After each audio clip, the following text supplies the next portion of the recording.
Bonjour tout le monde, bienvenue à TV Entrepreneur. Je suis aujourd'hui avec un entrepreneur que je connais depuis peut-être, je sais pas, 15 ans à peu près, Chris Arsenault. Bonjour. Bonjour, Ghislain. Ça va bien? Ça va très bien, merci. Bienvenue à notre initiative pour aider les entrepreneurs du Québec. Chris, tu es président d'une société qui s'appelle Innovia. Oui. Innovia, ça finance des entreprises de différentes natures dans le domaine des technologies. Peux-tu, pour le bénéfice des entrepreneurs, expliquer tu es qui, tu arrives de où, tu fais quoi, puis Innovia s'en va où et il est où? Oui, bon. Premièrement, Innovia est un fonds de capital de risque. Ouais. Donc, on gère quelques fonds. Notre dernier fonds est un fonds de l'ordre de 112 millions. Ouais. Puis, on ne finance pas nécessairement des entreprises, on finance des entrepreneurs. Ouais. Fait que nous, notre mot d'ordre, c'est d'établir des relations avec des entrepreneurs en qui on a confiance, en qui on comprend leur business, afin de l'apporter non seulement du capital, mais du support. C'est bon, c'est bon. Et la raison pourquoi Innovia a un modèle d'affaires d'investissement en capital de risque qui tourne vraiment autour des entrepreneurs, c'est qu'Innovia est formé d'entrepreneurs. Alors, ce que je retiens, dans le fond, c'est que vous êtes une gang d'entrepreneurs qui l'ont vu passer, qui ont eu, en fait, j'appelle ça des gens qui ont été au BAT. Oui. Hein? Et dans cette optique-là, vous êtes capable de supporter, tout du moins, les entrepreneurs, les comprendre et de les aider à manœuvrer là, dans ce monde très compétitif. Absolument. Puis, je pense que l'avantage que ça crée, c'est qu'on investit seulement dans des opportunités qu'on comprend. Bon. C'est des opportunités qu'on comprend la business, on comprend la dynamique, on est capable de voir qu'est-ce qui manque, puis on essaie d'aller chercher les outils que l'entrepreneur a besoin pour bâtir son entreprise à 5, ensuite c'est 20, ensuite c'est 50 ou 100 millions. Bâtir des compagnies de 100 millions au Canada, il n'y en a pas beaucoup en technologie. Donc, de quelle façon qu'on s'y prend pour pouvoir y arriver? Puis, dis-moi, Chris, dans un contexte où un entrepreneur qui a besoin d'une certaine capitalisation, qui a besoin d'un investissement, comment qu'il vous approche? Comment que vous aimez être approché, dans le fond, pour justement regarder une opportunité potentielle? La meilleure approche, il y a une opportunité quelconque. La personne, c'est un de tes bons amis. Toi, Ghislain, tu fais tellement confiance à cette personne-là que peut-être que tu es un petit investisseur, tu es un ange investisseur, ou si tu avais les moyens d'investir dans la ronde d'investissement de quelques millions qu'il aimerait lever parce que c'est ce qu'il a besoin, il est à cette étape-là dans son développement, tu le ferais, puis tu te tournes vers moi, tu dis « Chris, je voudrais vraiment que tu le rencontres », c'est certain que je vais le rencontrer. Fait que juste l'introduction et la qualité de l'introduction aident à établir une base de discussion importante. Tout à fait. Bon. Deuxième étape, c'est de bâtir la relation.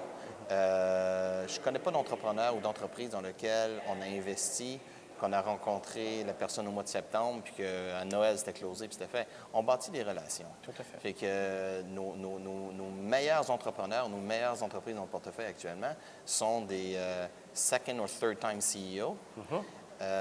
Avec qui, nous, on a eu 1 année de relation, 2 années de relation, 3 années de relation, que ce soit que la personne travaillait pour une entreprise dans le portefeuille, que ce soit via une introduction qui a commencé il y a 2 ans, puis il y a eu beaucoup d'échanges.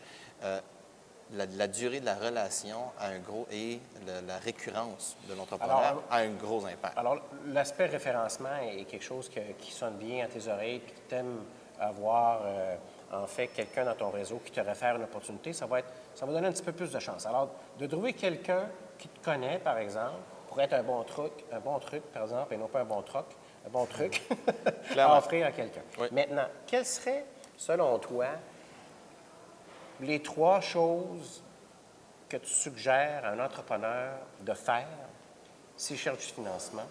Valider son idée est extrêmement important. La validation, confirmer que oui, mon idée a un potentiel, c'est une entreprise ou un projet qui pourrait devenir une entreprise. Les clients sont intéressés.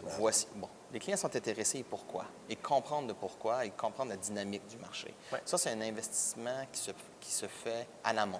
C'est un investissement qui peut se faire pendant que la personne travaille pour un employeur quelconque. C'est un investissement qui se fait on your back, sur ton dos. C'est pas un investissement que tu fais en utilisant les fonds d'un venture cap ou d'un ange investisseur ou autre. Il faut comprendre que du financement est disponible de différentes formes.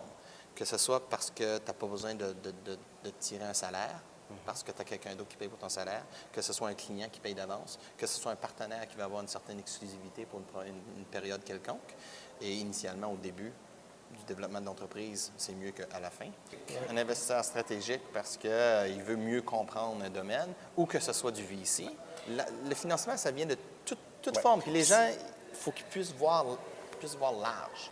La deuxième chose que tu pourrais suggérer comme action? C'est, moi, je suis très fort sur les Dream Team, où tu n'as pas simplement une personne avec une bonne idée, tu as quelqu'un qui a des forces, qui a des faiblesses, puis qui est allé chercher un autre partenaire, un autre cofondateur pour l'aider à réaliser l'opportunité, mettre les morceaux en place, prendre la vision, ajouter l'exécution, essayer de comprendre l'écosystème dans lequel il travaille. Oui. Une équipe, ça vaut de l'or. Troisième chose que tu suggères aux entrepreneurs? Bâtir des relations. Networking. J'ai des entrepreneurs qui viennent me voir, puis qui me posent la question. Donc, quel type de compagnie vous investissez ou que vous avez investi?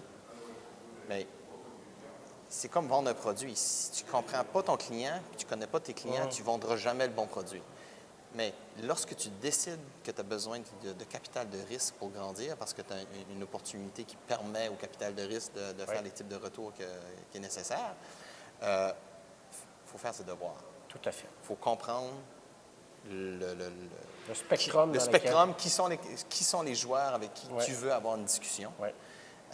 Du spray and pray, moi, j'ai jamais cru en ça. C'est bâtir des relations. Puis les relations, ça se bâtit d'avance. Bien, merci. Puis bonne Merci fin à de toi. journée. Merci. Au revoir.